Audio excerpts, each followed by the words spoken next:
انہی دنوں ایک اور عظیم انسان جو کہ سابقین اولین میں سے شمار کیے جاتے ہیں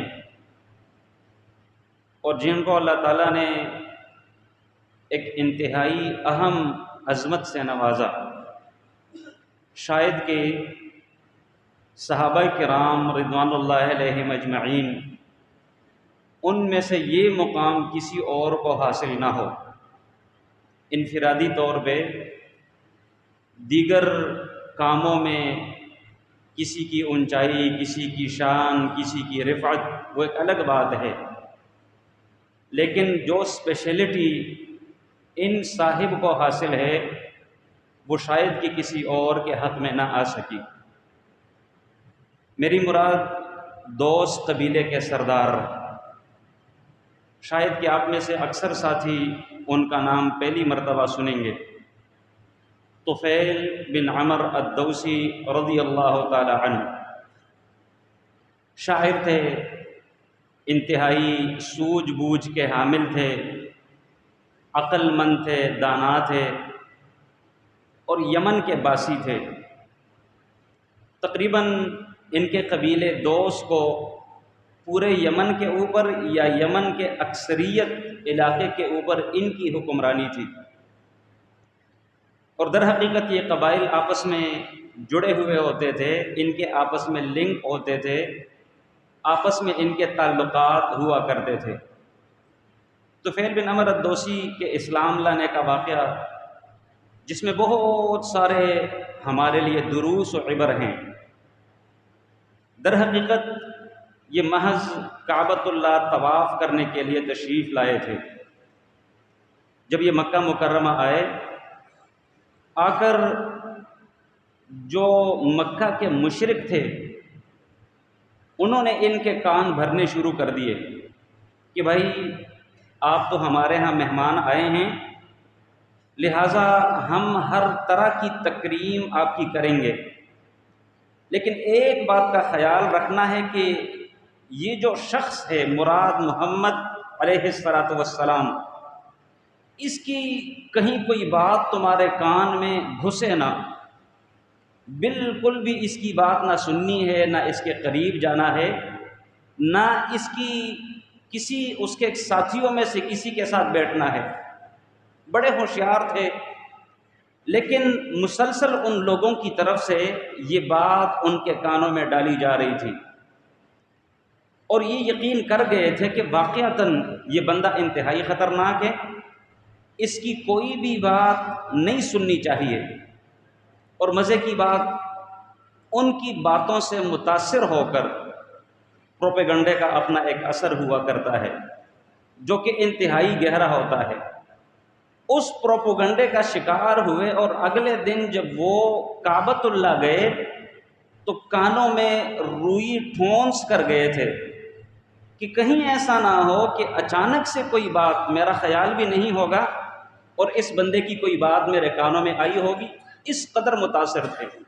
اور یہ ایک انسانی فطرت ہے، بندہ پروپیگنڈے سے بہت جلد اس کا متاثر ہو جاتا ہے، اس کا شکار ہو جاتا ہے۔ طفیل بن عمر الدوسی رضی اللہ عنہ پروپیگنڈے کا شکار، انہوں نے اپنے کانوں میں روئی ٹھونسی دیے۔ جب وہ طواف خانہ کعبہ کے لیے چلا گیا، اللہ تعالیٰ کو کچھ اور ہی منظور تھا، میرے اللہ نے کہیں نہ کہیں سے کوئی تھوڑی سی بات طفیل بن عمر الدوسی کے کان میں سنوا دی۔ جیسے تھا وہ میرے رب کو منظور ہے، حالانکہ اس بندے نے اپنی پوری پروٹیکشن کی ہے، اپنا پورا دفاع کیا ہوا ہے، اپنے کانوں کو بند کیا ہوا ہے۔ جب اس نے وہ تھوڑی سی بات سنی تو چونکہ تھا تو بڑا ہوشیار بندہ، انتہائی شاعر تھا، ادیب تھا اور وہ انتہائی فلسفی تھا، اس کے دل میں ایک بات آئی کہ یار لگتا ایسا ہے کہ یہ لوگ مجھے جھوٹ اور غلط گائیڈ کر رہے ہیں، جو مکہ کے باسی ہے، مکہ کے رہائشی ہیں، یہ جو باتیں ہیں یہ تو بڑی اچھی باتیں ہیں، بڑی نفیس، بڑا عمدہ کلام ہے، کیوں نہ میں ایک شاعر، میں ایک ہوشیار بندہ ہوں، میں اچھا اور برا اس کے درمیان تمیز کر سکتا ہوں، مجھے پتہ ہے کہ یہ بات صحیح ہے، یہ بات غلط ہے، لہٰذا میں اس کی بات سن لیتا ہوں، اگر تو اس کی بات مجھے بھلی لگی، مجھے اچھی لگی تو تب میں قبول کر لیتا ہوں، اور اگر اس بندے کی بات مجھے اچھی نہ لگی میں ریجیکٹ کر لوں گا. کون سا اس نے میرے گلے میں پھندا ڈالا ہوا ہے تاکہ میں کہیں نہیں جا سکوں گا؟ طفیل بن عمرو الدوسی کہتے ہیں میں خانہ کعبہ میں انتظار کرتا رہا یہاں تک کہ اللہ کے نبی اپنے گھر کی طرف چل پڑے.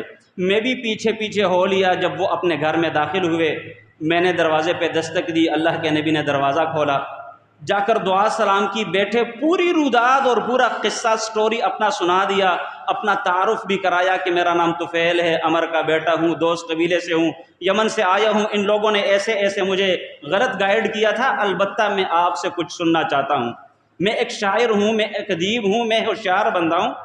اللہ کے نبی علیہ الصلوۃ والسلام نے طفیل بن عمرو کو بٹھایا اپنے گھر, قرآن پڑھ کر سنایا. اللہ کے نبی علیہ الصلوۃ والسلام کے پاس ہدایت کا سب سے بڑا سرچشمہ وہ قرآن تھا. اللہ کے نبی علیہ الصلوۃ والسلام کے پاس ہدایت کی دی گئی کتاب قرآن موجود تھی. اللہ کے نبی نے قرآن پڑھ کے سنایا.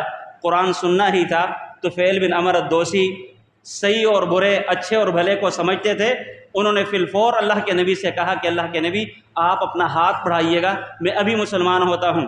فی الفور مسلمان ہوئے. اللہ کے نبی سے کہتے ہیں اللہ کے نبی میری بات میری قوم میں چلتی ہے, میں اپنی قوم کا سردار ہوں, اگر مجھے اجازت ہو تو میں جا کر ان لوگوں کو دعوت دوں. اللہ کے نبی نے کہا بہت اچھی بات ہے, آپ جا کر ان کو اللہ کی طرف بلائیں, توحید کی طرف بلائیں. طفیل بن عمرو الدوسی جب جانے لگے انہوں نے اللہ کے نبی سے ایک مطالبہ کیا کہ اللہ کے نبی آپ اللہ تعالیٰ سے دعا کیجئے گا. ظاہری بات ہے میں نے اپنی قوم کو دعوت دینی ہے, میرے پاس کوئی ثبوت ہو, میرے پاس کوئی دلیل ہو تاکہ میں دلیل کے طور پہ وہ ان کے سامنے رکھ سکوں. اب اللہ کے نبی کے پاس قرآن ہے, آئے روز نہیں تو دوسرے تیسرے دن جبریل آتے ہیں, باقاعدہ اللہ کے نبی کی حوصلہ افزائی ہوتی رہتی ہے, نئے نئے دروس اور نئے نئے اسباق ان کو ملتے رہتے ہیں اور لوگوں کو وہ سمجھاتے جاتے ہیں. لہٰذا میرے پاس کوئی ثبوت اور دلیل ہونی چاہیے. اللہ کے نبی نے دعا کی اللہم نورہ, یا اللہ اس طفیل اپنے بندے کو ایک روشنی عطا کر دینا. رات کے وقت جب وہ چلتے تو ان کی دونوں آنکھوں کے درمیان اللہ تعالیٰ نے ایک ٹارچ لگا دی تھی, باقاعدہ روشنی ہوتی, ان کو رستہ دکھائی دیا جاتا تھا. طفیل بن عمرو الدوسی نے کہا اللہ کے نبی اگر لوگوں نے میری پیشانی اور آنکھوں کے درمیان یہ روشنی دیکھ لی, لوگ کہیں گے کہ یہ بیماری ہے, اور یہ بیماری محض اپنے باپ دادا کے دین کو چھوڑنے کی وجہ سے ہے, لہٰذا پیشانی اور آنکھوں کے درمیان سے ہٹا کر کہیں اور یہ روشنی منتقل کر دیجیے گا. اللہ سے دعا کی, فی الفور قبول ہوئی, اور وہ روشنی ان کی لاٹھی میں اللہ تعالیٰ نے منتقل کر دی. رات کو چلتے جاتے ٹارچ ان کے پاس ہوتا, بیٹری ہوتی, اور وہ روشنی کرتے چلتے جاتے. لوگوں کے لیے ایک دلیل اور ایک معجزہ تھا اللہ تعالیٰ کی طرف سے. جب وہ اپنی قوم میں چلے گئے, جا کر ان کو دعوت دی, اپنے باپ کو دعوت دی, انہوں نے فی الفور قبول کر لیا. اپنی بیوی کو دعوت دی, انہوں نے فی الفور قبول کر لیا. اور اس کے بعد مسلسل اپنی قوم کو دعوت دیتے رہے. بالآخر ایک دفعہ یہ تنگ آ کر اللہ کے نبی کے پاس تشریف لائے. اللہ کے نبی سے کہتے ہیں کہ اللہ کے نبی یہ دوست قبیلے کے لوگ میری بات سن نہیں رہے, اتنے عرصے سے میں دعوت دیتا جا رہا ہوں لیکن کوئی بندہ لبیک نہیں کہنے والا, لہٰذا آپ ان کے لیے بددعا کیجئے گا. ادعو علیہم, اللہ کے نبی دوست میری قوم میرے قبیلے کے خلاف بددعا کیجئے گا. سبحان اللہ, اللہ کے نبی علیہ الصلوۃ والسلام دعوت کا انداز ہمیں سکھا رہے ہیں. بددعا نہیں کرنی, کسی کو برا بھلا نہیں کہنا, بلکہ آئے طفیل بن عمرو الدوسی اپنے قوم قبیلے کے خلاف بددعا کروانے کے لیے ہیں. میرے نبی نے ہاتھ اٹھائے اور کہتے ہیں اللہم اہد دوسا وأت بہم سالما غانما, یا اللہ دوست قبیلے کو ہدایت دے دینا اور ان کو میرے پاس صحیح سالم غنیمتوں والا ساتھ پلٹ کر آنے والا بنا دے. اور ساتھ میں طفیل بن عمرو الدوسی کو تلقین کی کہ آپ جائیں اور انتہائی نرمی کے ساتھ, انتہائی ہوشیاری کے ساتھ, انتہائی آہستگی کے ساتھ ان کو دعوتی دین دیتے رہیے گا. یوں طفیل بن عمرو الدوسی واپس پلٹے, اپنی قوم اپنے قبیلے کو دعوت دیتے رہے. اور بالآخر جب اللہ کے نبی نے ہجرت کی, مدینہ منورہ آئے, اور اس کے بعد سن 6 ہجری میں اللہ کے نبی جب خیبر کے موقع کے اوپر خیبر میں موجود تھے, تب یہ طفیل بن عمرو الدوسی اپنے قبیلے کے 70 یا 80 خاندان لے کر حلقہ اسلام اور دائرہ اسلام میں داخل ہو گئے تھے، اور ان لوگوں میں ایک عظیم انسان جن کا نام ابو ہریرہ ہے، سبھی نے سنا ہوگا، سبھی جانتے ہوں گے، انہی طفیل بن عمر الدوسی کے ہاتھ پہ مسلمان ہوئے ہیں۔ اور جانتے ہیں شاید کہ طفیل بن عمر الدوسی کو کوئی نہیں جانتا ہوگا، لیکن ابو ہریرہ کے نام سے ہر بندہ واقف ہے۔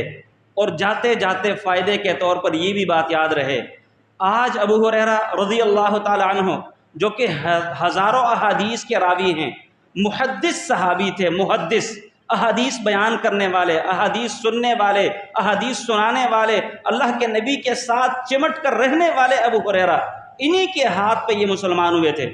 شاید کہ طفیل بن عمر الدوسی سے میرا خیال ہے کوئی بھی روایت نقل نہیں ہوگی، لیکن ان کے ہاتھ پہ چونکہ ابو ہریرہ مسلمان ہوئے ہیں، یوں سمجھے کہ یہ جو 6000 کے لگ بھگ احادیث ابو ہریرہ نے اپنے گھٹنے کو باندھ کے اللہ کے نبی کے شاگرد بن کے انہوں نے یہ احادیث سیکھی، ان کو یاد کیا، اپنے دل میں اپنے ذہن میں اس کو جگہ دی اور امت تک وہ پہنچا دی۔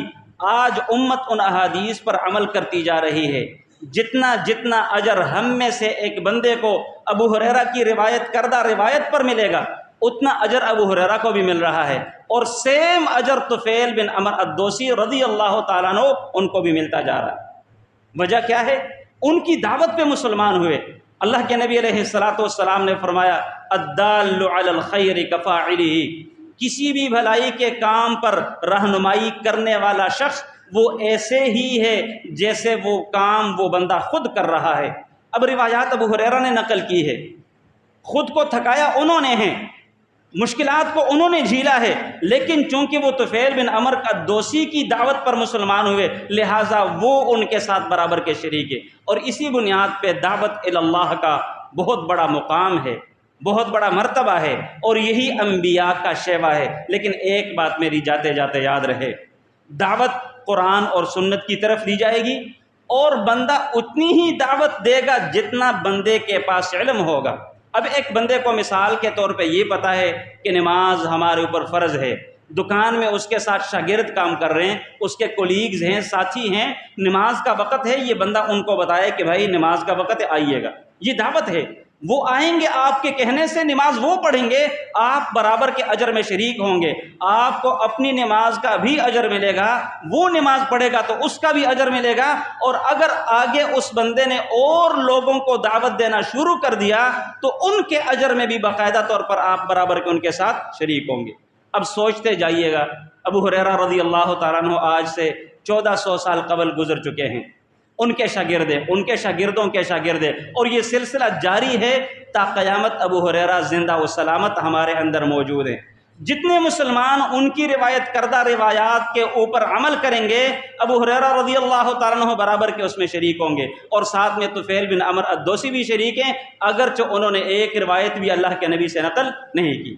اور اسی بنیاد پہ انبیاء کا وتیرہ، انبیاء کا طریقہ یہی رہا، ادعو الی سبیل ربک بالحکمت والموعظۃ الحسنہ، اپنے رب کی طرف لوگوں کو دعوت دینی ہے۔ تو یہ تھے طفیل بن عمر الدوسی، جو کہ آخر کار یمامہ کی جنگ میں شہادت کی جام نوش کر کے اس دنیا سے رخصت ہو گئے تھے، جو کہ ہمارے لیے ایک نمونہ ہے۔ اللہ تعالیٰ سے دعا کرتے ہیں کہ اللہ تعالیٰ ہمیں سمجھنے اور عمل کرنے کی توفیق عطا فرمائے۔ واقول قولی ھذا واستغفر اللہ لی ولکم ولسائر المسلمین واستغفروہ انہ ھو الغفور الرحیم۔